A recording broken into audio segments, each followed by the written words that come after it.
tanto de justiça, falando um pouco também sobre família, que é a outra data a ser comemorada no dia 8, dia da Imaculada Conceição. Família é tudo. Nós precisamos resgatar os valores da família no nosso país. Nós precisamos resgatar. A família tem sido ultimamente vilipendiada no Brasil, no mundo, aliás. Mas família é tudo.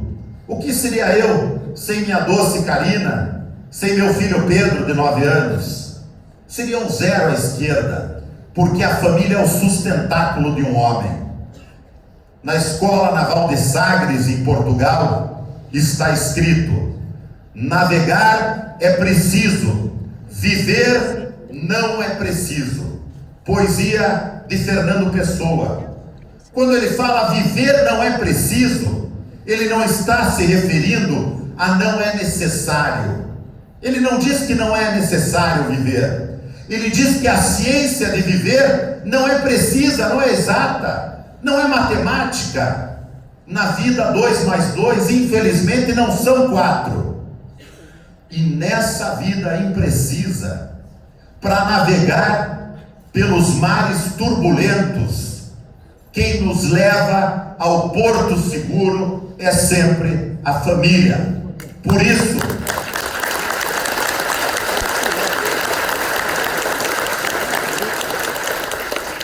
hoje, com muita alegria, comemoramos o Dia da Justiça e o Dia da Família, com a palestra deste expoente nacional que orgulha a todos nós, General Hamilton Mourão. Pra frente Curitiba, pra frente Paraná, pra frente Brasil!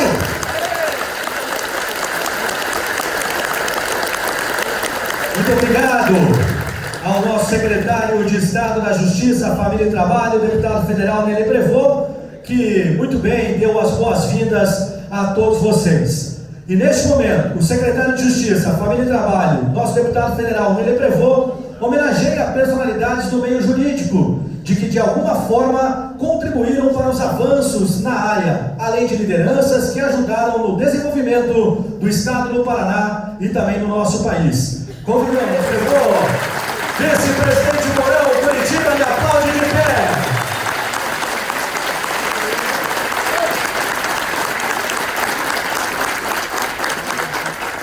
Em seguida, convido aos agraciados para pousarem para uma foto oficial. Espaços adicionais com telas para poder atender o volume de pessoas que vieram naquela época.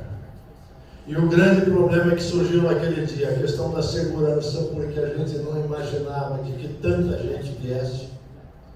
E aí vocês imaginam o trabalho que tem. E hoje o Ney conseguiu controlar isso para que vocês, especialmente, viessem aqui para agradecer essas pessoas, como o nosso Sérgio Moro, nosso ministro, com orgulho todos do Paranaense de Maringá. Também cumprimentar o nosso vice-presidente da República, nosso general Mourão, um homem que esteve conosco aqui durante 3 dias, foi homenageado pela nossa cavalaria da Polícia Militar do Paraná. Tivemos a honra de juntos recebermos uma homenagem naquele dia, mas eu queria falar um pouco a todos vocês na questão, principalmente de justiça. Um dia muito especial, só o Ney podia fazer isso, com a sua fidalguia de fazer essas homenagens, lembrando aquilo que é feito. Não existe nada que funcione sem justiça. A justiça acima de tudo. Sem justiça não se vai a lugar nenhum. Eu não quero entrar em detalhes de todo o complemento adicional que a gente fala de justiça, mas queria me fixar em cima da questão da família.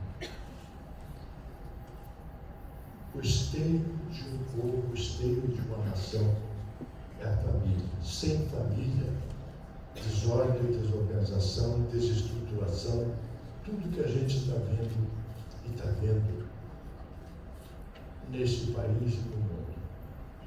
Tudo por quê? Por causa da desistência, ou melhor, desse despreparo das pessoas, esquecendo o fundamental de tudo isso. Eu que sou do comércio sempre digo, as empresas médias são o esteio do comércio. As grandes sabem se virar, as pequenas têm que lutar, mas a classe média de um povo, de uma nação, sustenta tudo. A classe média das nossas empresas sustenta o comércio, o serviço, o turismo, mas a família sustenta a sociedade como um todo. E lembrar, então, num dia como hoje, das famílias, de tudo aquilo que nós estamos vendo, dessa degradação do sistema familiar, é que tem trazido essa desgraça que nós vemos todos os dias na imprensa, na televisão, no jornal, principalmente hoje pelas redes sociais, de tudo aquilo que está acontecendo de ruim.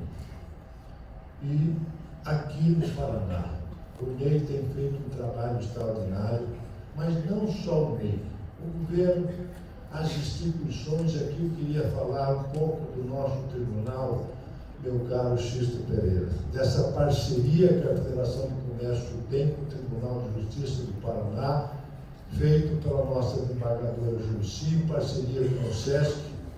Vejam os senhores aqui, 1.600.000 pessoas atendidas nesse mandato que eu tenho, de carteira de identidade, de carteira de INSS, de todo um aparato social que é feito para essas pessoas, mais de 500 separações, mais de 500 paternidades e mais de 28.000 casamentos feitos em parceria, o SESC, com o nosso Tribunal de Justiça do Paraná. Isto é cidadania. Todo um aparato estruturado em cima da família. O MEI está fazendo isso com a sua secretaria em todo o estado do Paraná. Isso mostra o interesse do governo do Paraná, do nosso secretário, de toda a sociedade paranaense, das nossas entidades, quer sejam elas empresariais, quer sejam elas filantrópicas, têm feito um trabalho extraordinário em defesa da família e em defesa da vida.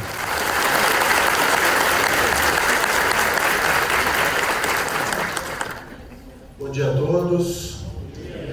Gostaria inicialmente de cumprimentar o vice-presidente da República, general Milton Mourão. Quero externar aqui, vice-presidente, o meu grande apreço pelo senhor. Nós suprimimos no governo executivo o uso de Vossa Excelência, por permitir chamarmos o senhor. O vice-presidente tem sido para mim um exemplo, não conhecia antes, né, de ingressar no governo, mas tem sido um exemplo no governo federal de uma pessoa serena, íntegra, correta, extremamente competente, e acompanho as palavras que foram colocadas anteriormente da minha admiração e da homenagem justa e necessária feita ao senhor nesse ato específico. Gostaria igualmente de cumprimentar o secretário Avilei Prevô, agradecer pelo convite a esse evento, também a essa homenagem, o vice-governador da Cipiana. Gostaria igualmente de cumprimentar todos os agraciados, tomando a liberdade de fazer na pessoa do Coronel Pérez, feito um trabalho excelente no comando da Polícia Militar do Estado.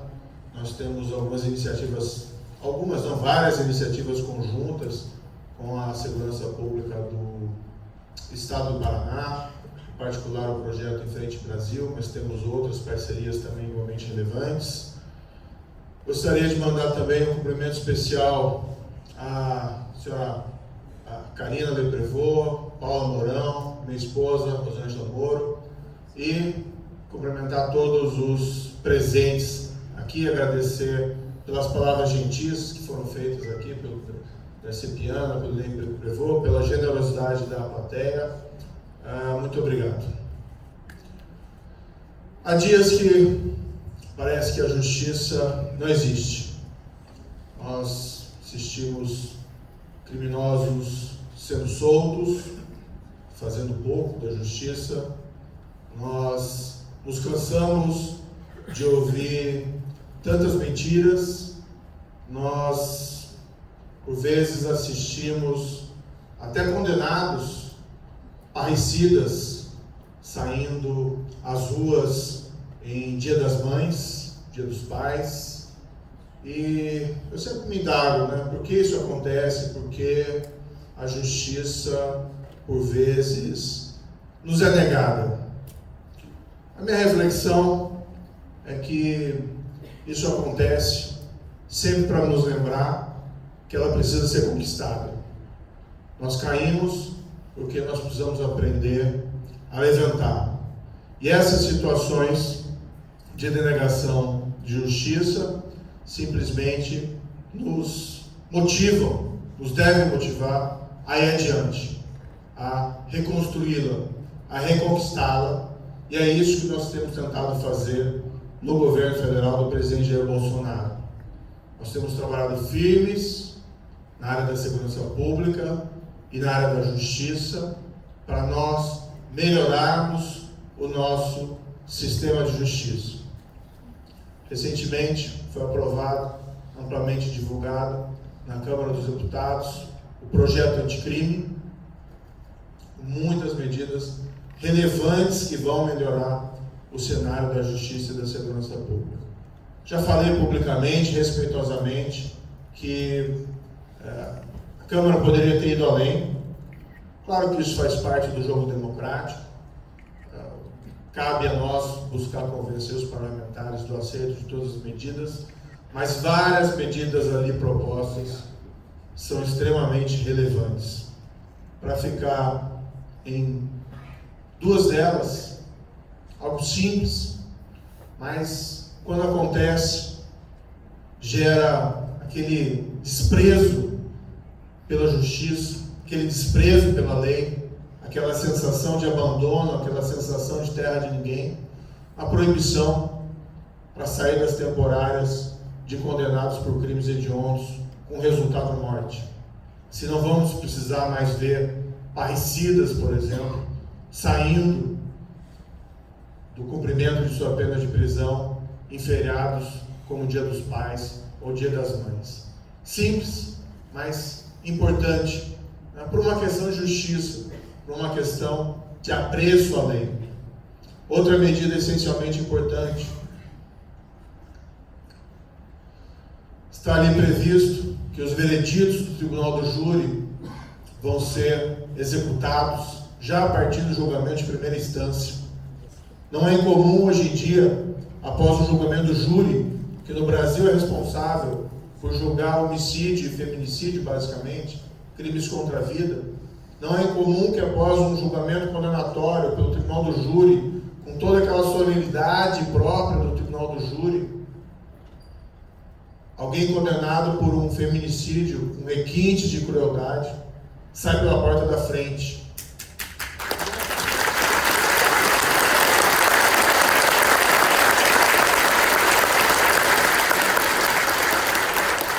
Se duvidar, capaz ainda de encontrar jurados na saída, de dividir um transporte público com a testemunha daqueles crimes.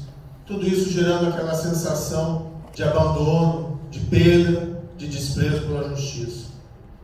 Foi aprovado na Câmara, tenho grande confiança que deve ser aprovada essa medida também no Senado Federal. E a partir de então, esse tipo de situação nós não mais veremos acontecer. Após a condenação, ainda em primeira instância, pelo Tribunal do Júri, o homicida ou feminicida sai preso, sai condenado. Uma excepcional chance de obter um recurso suspensivo, mas a justiça começa a funcionar. Precisamos também retomar, está havendo discussões importantes na Câmara e no Senado Federal, a execução em segunda instância. Existe um projeto de lei no Senado, com perspectivas de votação iniciando. Existe uma PEC na Câmara, que há perspectivas de votação no primeiro semestre do ano seguinte. O Supremo Tribunal Federal proferiu uma decisão recente, eliminando a possibilidade de execução em segunda instância. Nós respeitamos o Supremo Tribunal Federal, Sabemos que é uma instituição fundamental para a proteção dos direitos e para a democracia, mas nós respeitosamente divergimos. E o próprio Supremo Tribunal Federal sinalizou que o Congresso poderia alterar essa regra por uma questão de justiça, também por uma questão de segurança pública. Nós pensamos muitas vezes de corrupção, e é relevante nós termos processos efetivos, de fato, contra a corrupção, mas isso vale em relação à criminalidade em geral. Esses dias tomei notícia de um fato, um condenado por homicídio de policial federal, aqui no Paraná, em Cascavel, fato ocorrido em 2012, o policial federal foi assassinado. 7 anos depois, após julgamento de segunda instância, depois de longos 7 anos, e 7 anos, para quem perdeu um ente querido, é muito tempo, o pai do policial viu a justiça ser realizada e o assassino foi preso após condenação em segunda instância. E ele foi ouvido, foi procurado pela imprensa e declarou naquela oportunidade a justiça sendo feita. Foram longos 7 anos, mas finalmente estou vendo a justiça sendo feita. Um mês depois, o assassino foi colocado em liberdade pela revisão do precedente do Supremo Tribunal Federal. Enfim, a responsabilidade do governo federal, especificamente do Ministério da Justiça e Segurança Pública, é compromisso assumido pelo presidente Jair Bolsonaro. Nós sermos firmes com o crime organizado, com a criminalidade violenta e com a corrupção. Temos trabalhado intensamente para isso desde o início do ano. Temos visto excelentes resultados com redução dos principais indicadores criminais, mérito compartilhado com as forças de segurança pública dos estados, que estão na linha de frente de combate à criminalidade, mas um mérito que eu ouso dizer também do governo federal, que os crimes têm caído em todo o país de maneira significativa. Nós tivemos até setembro menos 22% de assassinatos em comparação com o mesmo período do ano anterior. Significa 8.663 pessoas a menos que não foram assassinados em relação ao ano passado. Outros indicadores criminais também têm caído. Roubo à instituição financeira caiu 40% em relação ao mesmo período do ano passado. É certo que os números remanescentes ainda nos entristecem, são muito altos, apenas nos motivam a seguir adiante, mas nós estamos trabalhando, assim como as forças de segurança locais e estaduais. Mas é importante que nós tenhamos instrumentos legais aptos a levar criminosos à justiça, seja por uma questão de entregar a justiça às vítimas, aos parentes das vítimas, aos filhos das vítimas, aos filhos dos filhos das vítimas, mas também por uma questão de segurança pública. É um criminoso solto, é um criminoso que pode praticar novos crimes. Um criminoso solto incentiva o desprezo à lei, pode motivar outras pessoas a praticarem crimes. A Câmara deu um passo importante, aprovando, ainda que parcialmente, o projeto anticrime. Nós vamos trabalhar para aprová-lo o quanto antes, igualmente no Senado, respeitosamente, evidentemente, conversando com os parlamentares, buscando convencê-los, e vejo com muito bons olhos essas iniciativas de retomar a execução em segunda instância. Tudo isso para dizer que, embora a justiça, por vezes, pareça estar distante, pareça não existir, nós sempre podemos retomá-la e reconquistá-la. E estamos avançando, apesar de pontuais reveses. E nada melhor do que falar sobre isso exatamente no Dia da Justiça. Confie na justiça e segurança pública. Há muita gente boa no governo federal, nas forças de segurança locais, trabalhando para que nós tenhamos mais justiça e segurança pública. Muito obrigado.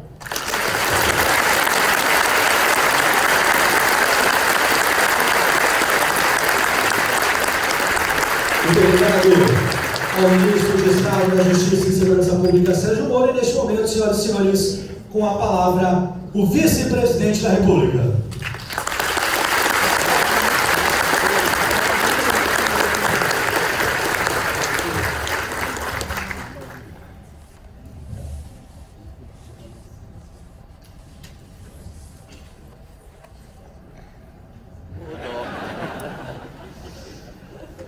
Doutor Sérgio Moro, Ministro da Justiça e Segurança Pública, senhora Rosângela Moro, meu contraparte neste governo do Paraná, meu amigo Darcy Piana, desembargadora Adalberto Xisto, presidente do Tribunal de Justiça do Paraná, por intermédio de quem parabenizo todos aqueles que foram agraciados aqui hoje.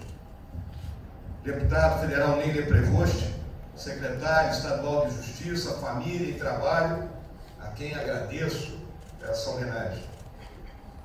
Ao meu amigo general Alessio Oliveira, comandante da 5ª Região Militar, e por meio de quem cumprimento as demais autoridades militares aqui presentes.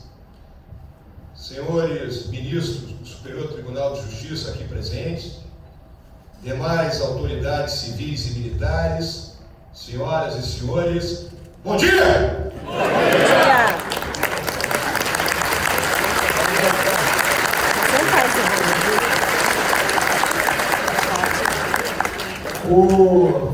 O Ney, durante as palavras dele, ele se referiu à imprecisão da vida e, por outro lado, também colocou sobre o turbilhão dos males.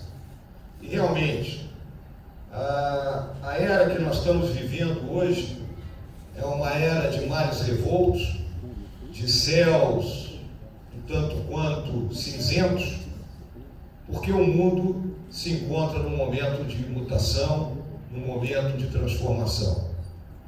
Está sendo rompido aquele modelo político e econômico que foi construído após o final da Segunda Guerra Mundial, e outro modelo vem surgindo e ainda vai levar algum tempo para que esse modelo efetivamente se estabeleça.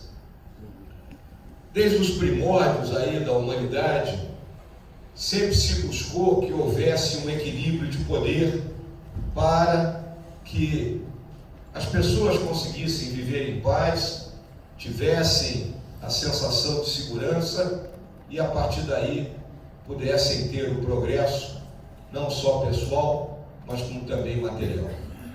Na antiguidade, esse equilíbrio do poder era dado pelos impérios, que aglutinavam diversas nações sob um mesmo teto.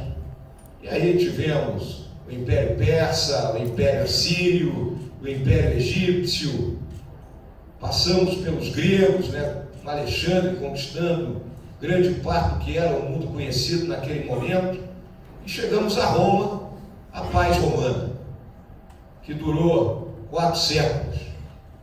Rompida essa paz romana, entramos na Idade Média, confusão onde é o mundo conhecido, até que ali, no século XVII, termina a Guerra dos 30 Anos, em 1648, e se cria um processo de paz que é considerado, digamos assim, o paradigma da moderna diplomacia e do relacionamento entre nações, que é a paz de Westfália, que buscou exatamente que houvesse esse equilíbrio de poder entre aquelas nações daquilo que geopoliticamente chamamos o centro do mundo, a ilha do mundo, que é a velha Europa. Quase 400 anos se passaram, inúmeros conflitos ocorrendo, e nós chegamos no momento atual, onde temos uma grande potência, que são os Estados Unidos da América. Não podemos jamais negar potência que se destacou ao longo da sua história por ser o farol da liberdade, por ser o farol da democracia, por representar para a civilização ocidental os melhores ideais que todos nós um dia buscamos. Os Estados Unidos, como eu estava dizendo, ainda são uma potência militar, tecnológica, econômica, mas hoje eles se veem ameaçados pelo avanço inexorável de outra potência, que é a China. Para muitos de nós pode parecer surpreendente esse avanço da China, mas quem se dedicou ao estudo da história vai se dar conta que ao longo dos últimos 20 séculos, apenas em 2 séculos e meio, a China não foi a maior potência do mundo. Pois bem, a China ao longo dos últimos 40 anos rompeu e deixou para trás, né, aquelas estruturas comunistas clássicas e avançou com um regime muito peculiar, obviamente, na direção de um capitalismo. E a partir daí ingressa na Organização Mundial do Comércio e disputa palmo a palmo a liderança do processo econômico mundial junto com os Estados Unidos.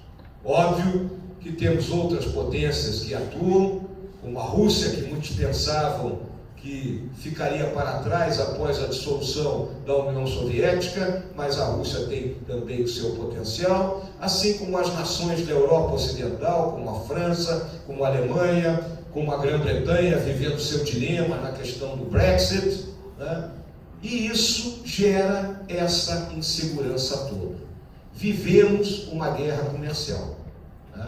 Vivemos uma guerra tecnológica. Por quê? Porque essa revolução tecnológica, que os historiadores balizam que teria começado há pouco mais de 500 anos atrás, ela avançou com uma celeridade tão grande aí nos últimos 30 anos, que leva à disrupção pós-disrupção, e com isso gera inquietação, gera insegurança, tem gerado a mudança de um modelo econômico, né? Aquele modelo da produção em massa, hoje ele vai se transportar para aquilo que é o modelo da economia do conhecimento, onde a tecnologia tem um papel preponderante e fundamental. E além da tecnologia, temos que ter gente extremamente qualificada para empregar essa tecnologia.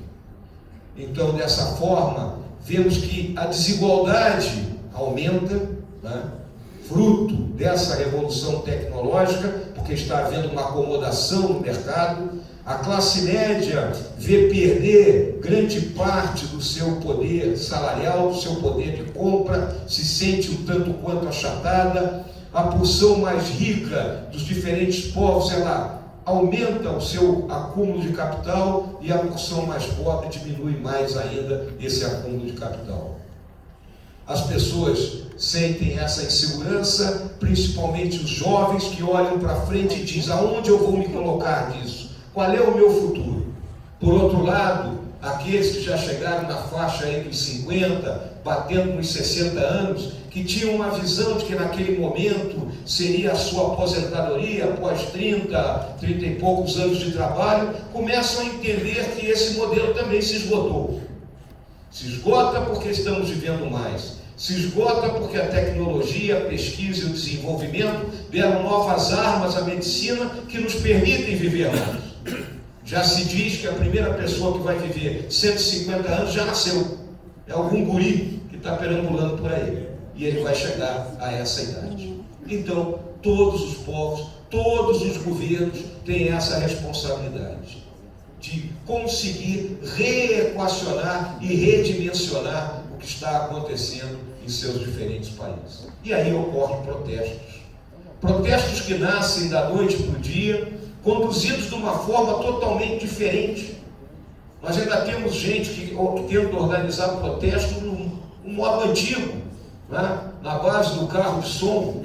Isso morreu. Protesto hoje é organizado via rede social. A rede social ela deu voz para um sem número de pessoas que não tinham voz. E tudo se discute, tudo se debate. E isso gera também uma crise de valores, uma discussão eterna sobre quais são os valores que vão balizar, né, a nossa vida na Terra nesse momento. Essa discussão, né, termina por gerar mais intranquilidade. As pessoas deixam de buscar convergências e cada vez mais se tratam como se inimigos fossem. Temos que superar esse momento. Essa é uma crise psicossocial da sociedade como um todo. E nós vemos isso desde lá do Extremo Oriente, com os protestos em Hong Kong, passa pelo Oriente Médio com protestos no Irã, no Iraque, com as guerras que ocorrem naquela parte do nosso mundo conhecido, né? Chega à França com a questão dos coletes amarelos e agora, dos últimos dias, o presidente Macron tendo que enfrentar protestos pela nova reforma do sistema previdenciário que eles têm que passar. E chegamos aqui à nossa vizinhança, à nossa América do Sul, onde todos se surpreendem porque da noite para o dia, países que viviam sob uma relativa estabilidade, né, viram, né, de um momento para outro, em uma situação totalmente inquieta, como o caso aí da nossa vizinhança no Chile. Portanto, senhoras e senhores, esses fenômenos modernos, né, são o grande trabalho que os governos têm hoje para entender e tomar as medidas e as decisões que sejam necessárias.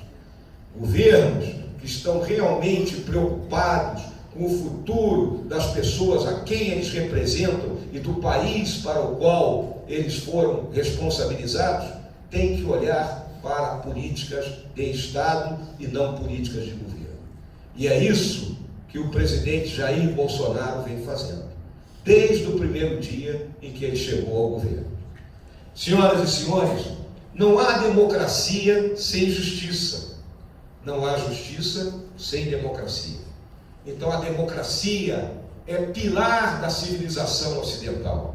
Se diz hoje que a democracia liberal está em xeque. Mas vamos lembrar que no começo do século passado, a democracia liberal venceu o imperialismo na Primeira Guerra Mundial. A democracia liberal venceu o comunismo internacional ao longo do período da Guerra Fria. Então temos que acreditar no sistema democrático, temos que manter as suas instituições funcionando e temos que procurar o tempo todo melhorar essas instituições. A nossa Constituição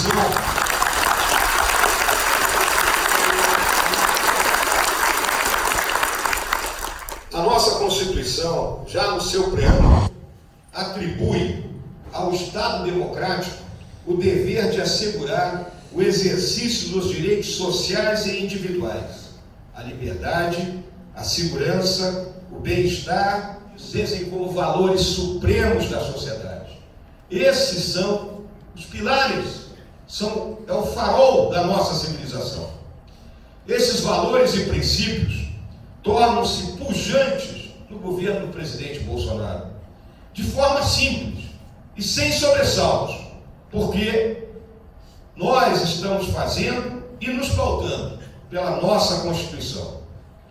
O governo assume esse compromisso sob várias perspectivas, tanto pelas propostas de reformas legislativas, como pela mudança efetiva de postura, a começar pela composição do próprio governo, formado com pessoas capacitadas e comprometidas, sem o tradicional toma lá da cá.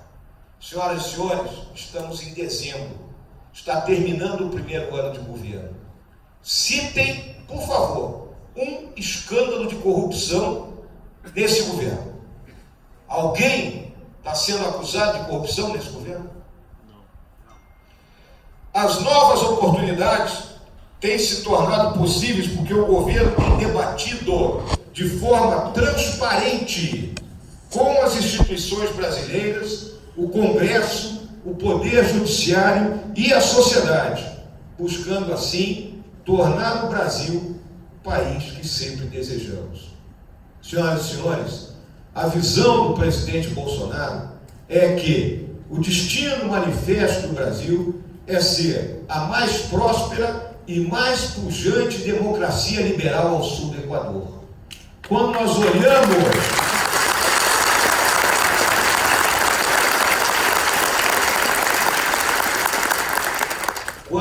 olhamos o mapa do mundo, vemos que ao norte do Equador é que se situam as grandes potências. O nosso destino está traçado. Compete a nós irmos buscar medidas que assegurem ao cidadão brasileiro exercer seu direito de ir e vir, sem riscos de serem assaltados ou mortos.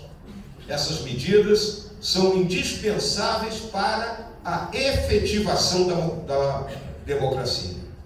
São essas preocupações que balizam o trabalho do Dr. Sérgio Moro. E aqui eu faço um parênteses, vou usar uma linguagem militar, o Alessio entende perfeitamente.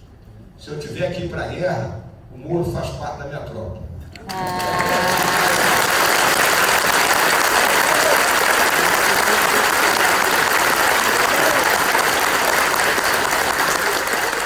Então, o que nós vimos aí agora, ao longo desse primeiro ano?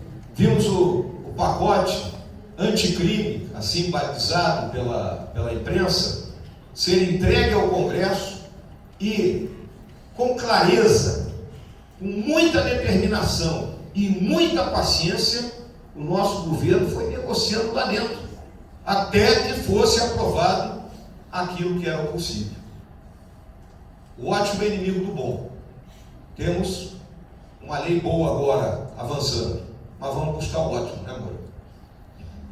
Da mesma forma, temos que dar possibilidade que os pais possam deixar seus filhos em creches enquanto estiverem no trabalho, ou mesmo frequentar escolas que garantam um aprendizado efetivo, e isso é indispensável para a consolidação democrática do nosso país. Senhoras e senhores, nós vivemos uma desigualdade estrutural nesse país. E o que eu chamo de desigualdade estrutural? São aqueles milhões de brasileiros que não têm oportunidade, que não têm oportunidade de estudar, que não têm esgoto na sua casa, que não têm luz, luz elétrica, que não têm água encanada, que não têm um atendimento básico de saúde.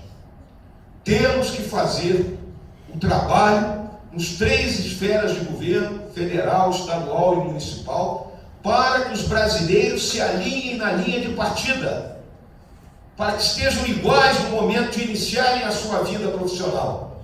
Aí nós sabemos que a natureza humana, cada um tem suas diferenças. Uns progredirão mais, outros menos. Mas a tarefa, a responsabilidade dos governos foi cumprida. Colocar a todos na linha de partida. A aprovação da medida provisória da liberdade econômica constitui um marco em termos de justiça, pois possibilita que o empreendedor ou aqueles que estão iniciando no empreendedorismo tenham regras mais flexíveis e enfrentem menos amarras do Estado. Afinal, a livre iniciativa constitui-se em um ditame da justiça social. Senhoras e senhores, o nosso país nasceu sob a égide da inovação e do empreendedorismo.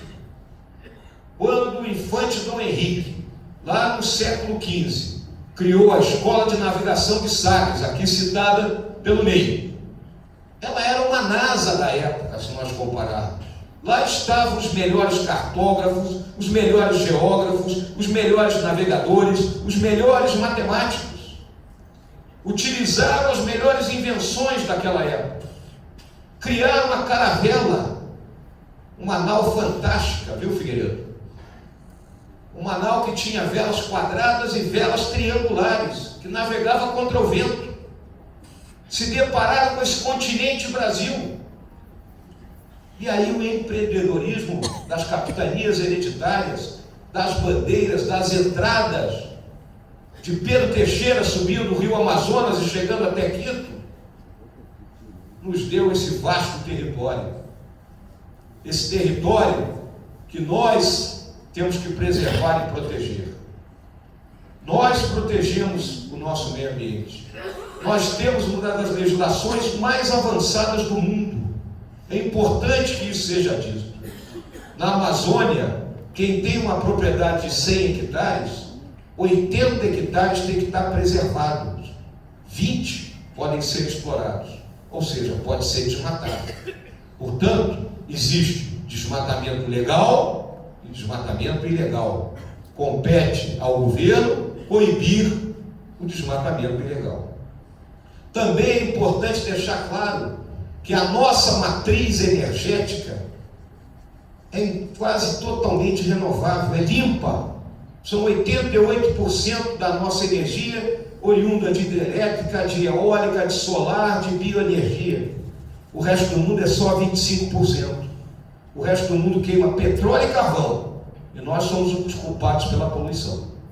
Então nós temos armas e temos meios, né, para informar e nos defender e colocar que nós realmente preservamos o nosso país. Sobrevoe aqui o Paraná, que é um estado tão preservado como o Paraná.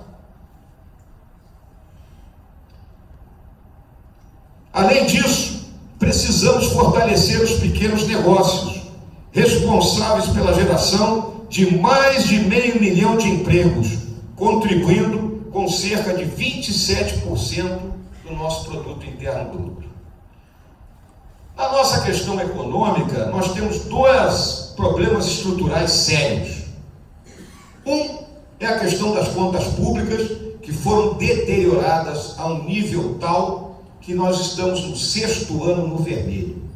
Imaginem as senhoras e senhores viverem durante meia dúzia de anos no vermelho. E um vermelho caprichado, gerando dívida. Teve uma turma aí que entre 2007 e 2014 pegou uns 800 bilhões de reais do Tesouro, cobriu esse gasto contraindo dívida a 15% e emprestou a meia dúzia para alguns amigos. Alguns compraram jatinhos, outros criaram empresas de fachada e outros simplesmente desviaram esse dinheiro. Nós estamos pagando essa dívida. A dívida pública hoje total equivale a 78% do nosso produto interno bruto, algo em torno de 4,5 trilhões de reais, e que nos leva a pagar um plano Marshall por ano de juros. Então, temos que equilibrar receita e despesa. E temos a questão da produtividade, o custo do Brasil, a ineficiência burocrática, a infraestrutura logística deteriorada e um sistema tributário caótico. Um sistema tributário que ninguém consegue entender e com uma carga tributária de 34% do PIB. Eu costumo dizer que se pagássemos essa carga tributária, mas as nossas rodovias fossem autobahns alemãs, as nossas escolas fossem suíças e os nossos hospitais britânicos, e a segurança fosse totalmente assegurada, ok, estou pagando, mas o governo está me devolvendo. Mas não, esse carga brutal de imposto, ela serve na maior parte das vezes para sustentar um Estado ineficiente e que muitas vezes é corrupto. Temos que fazer.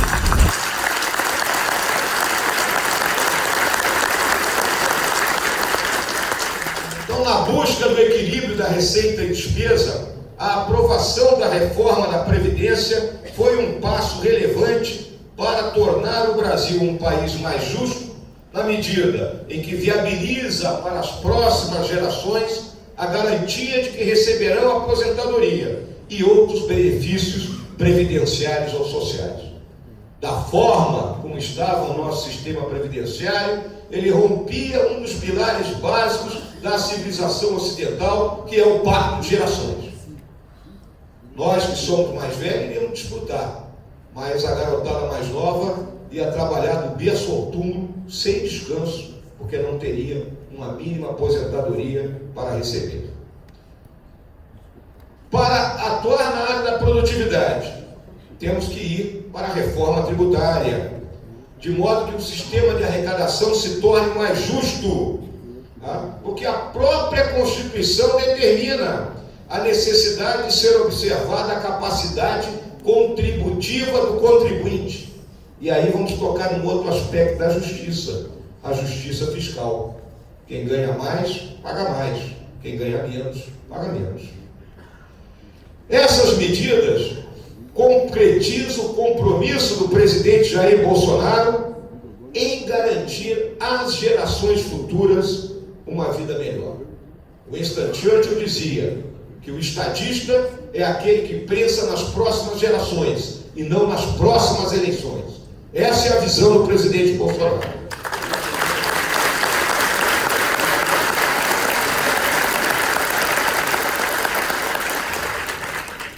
Além do campo econômico, este governo tem priorizado o respeito à entidade familiar como célula fundamental para a existência da sociedade. A sociedade é um conjunto das nossas famílias. Se destrói a família, a célula máter da sociedade, essa sociedade desaparece. Já vimos isso em certos povos da antiguidade. A preocupação com a família está contida nos 27 artigos da Constituição em que o termo família é citado, sendo objeto de especial proteção do Estado. A proteção da entidade familiar, portanto, é indispensável para a efetivação da democracia brasileira. Senhoras e senhores, o nosso governo está totalmente comprometido com a preservação dos pilares da civilização ocidental no nosso país. Eu já citei um, que foi o Pacto de Gerações. Citei o outro, que é a democracia.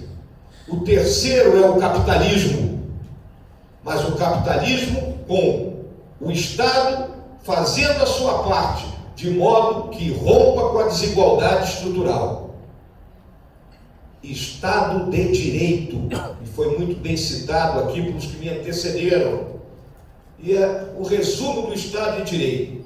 Sem o primado da lei, uma democracia de mais de 200 milhões de pessoas não funciona. E a lei tem que valer para todos. O pau que bate em Chico tem que bater em Francisco também. Ou seja, senhoras e senhores, todos os Silvas têm que ser iguais. Não pode ter Silva mais igual que os outros.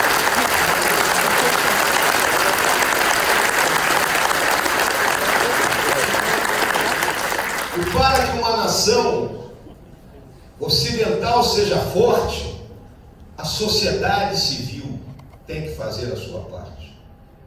As diferentes entidades, como as nossas associações comerciais, Federação de Indústria, né, elas têm que pressionar os seus escolhidos, trazer as suas ideias, debater essas ideias, porque aquilo que vem do seio da sociedade é o que realmente é o necessário a ser feito. Não é pura e simplesmente a cada 4 anos comparecer na sua sessão eleitoral, apertar um botão e agora diz assim, a bola está com eles, eu não tenho nada a ver com isso. Não, todos nós temos a ver com isso. Por quê? Porque todos nós queremos mudança, mas para que haja mudança, cada um de nós tem que mudar. Temos que cada um de nós fazer a nossa parte como indivíduos. E, finalmente, como neto de um desembargador, que foi presidente do Tribunal de Justiça do Estado do Amazonas, é uma satisfação muito grande para mim, né, ter recebido essa honraria, vinda de uma secretaria que tem suas atribuições desenvolver políticas públicas voltadas à proteção da família, da justiça e para o trabalho. Senhoras e senhores, muito obrigado pela atenção de todos.